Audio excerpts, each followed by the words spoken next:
Bonjour à tous, aujourd'hui mes guides m'ont demandé de vous transmettre des messages à propos de la pleine lune en Capricorne. Donc en fait là la guidance c'est vraiment sur la responsabilisation. Aller vers sa joie en fait c'est vraiment se respecter au point d'aller vers quelque chose qui va vous faire plaisir et que vous allez ancrer dans votre vie ou une responsabilité. Par exemple ranger chez soi, ancrer une nouvelle habitude vis-à-vis de la cigarette ou de l'alcool, par exemple arrêter l'alcool, ou structurer au mieux ses papiers administratifs si vous désirez adopter une nouvelle habitude en se levant plus tôt le matin, avec peut-être une nouvelle base d'alimentation, un nouveau petit déjeuner qui nous fait plus de bien, une nouvelle formation peut-être qu'on voudrait commencer, donc on voudrait emménager notre emploi du temps et faire en sorte d'avoir le temps d'apprendre certaines choses par exemple. La question c'est qu'est-ce qui va vous faire du bien ? Là c'est vraiment se responsabiliser et s'élever par la structure, par l'énergie de la pleine lune en Capricorne. Et pour les starseeds qui nous écoutent, l'énergie c'est aussi le fait d'embrasser pleinement cette énergie de travailleur de lumière, de starseed, d'ancrer pleinement cette lumière pour enfin devenir pleinement qui l'on est.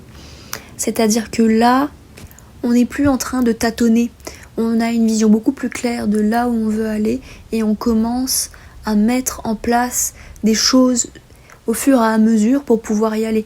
Par exemple, vous allez vouloir vous former sur quelque chose, vous allez mettre en place des vraies stratégies pour pouvoir vous former sur cette chose.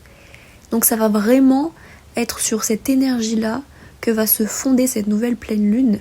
Et je vous souhaite vraiment de pouvoir aller de l'avant et de pouvoir ancrer vraiment, même si vous ne le faites pas quotidiennement, que de temps en temps vous avez un peu de mal à faire telle et telle chose, c'est pas grave, continuez, foncez.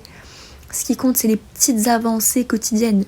Et aussi l'énergie du renouveau, je vois une énergie de cleaning, de tout remettre à neuf, de faire table rase du passé, de tout mettre à plat. C'est-à-dire, je vois l'image en fait d'une personne qui passe sa main sur une table et qui met tout par terre, et qui repeint la table en blanc et qui décide de tout remettre de manière beaucoup plus harmonieuse, beaucoup plus sympathique, beaucoup plus structurée, avec des éléments qui sont essentiels pour son développement, des choses productives, par exemple. Je vois un compas qui signifie peut-être la géométrie, le fait de bien proportionner, de bien structurer, de bien réfléchir à son objectif. Pour mettre en place des choses qui vont vous servir concrètement tous les jours, pas des choses extraordinaires, mais juste par exemple le fait de choisir de se lever le matin, même 15 minutes pour se consacrer à quelque chose en particulier, ça vous aide en fait réellement.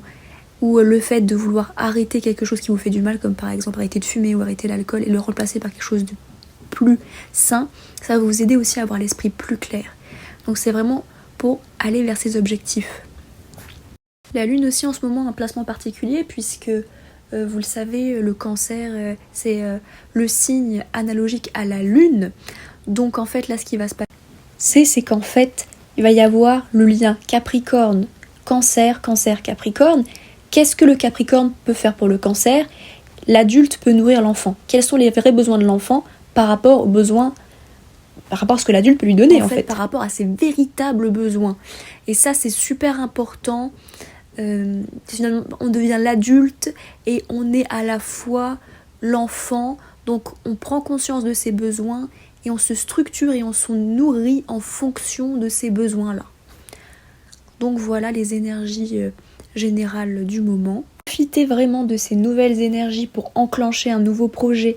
Surfez sur cette vague énergétique pour vraiment structurer tant que cette énergie est là. Profitez-en au maximum. Faites des listes. Commencez petit à petit. Même une demi-heure par jour et vous verrez, si vous le faites par exemple sur 9 jours, vous allez voir que la semaine prochaine vous serez déjà beaucoup plus avancé. Moi, je conseille vraiment, par exemple, les 90 minutes sur une période donnée. Par exemple, vous pouvez choisir 20 jours.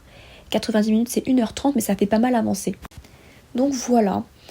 Choisissez, allez peut-être sur des TikTok ou des YouTube sur la productivité pour vous aider à vous structurer et pour pouvoir vraiment aller chercher ce que vous voulez aller chercher, ancrer cette nouvelle bonne habitude.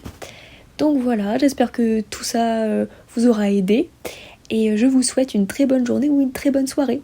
À très très vite. Et si vous avez par exemple un intérêt sur les flammes jumelles, j'ai aussi fait un petit TikTok sur le sujet. Donc vous pouvez aller voir sur mes publications. Voilà. À très très vite.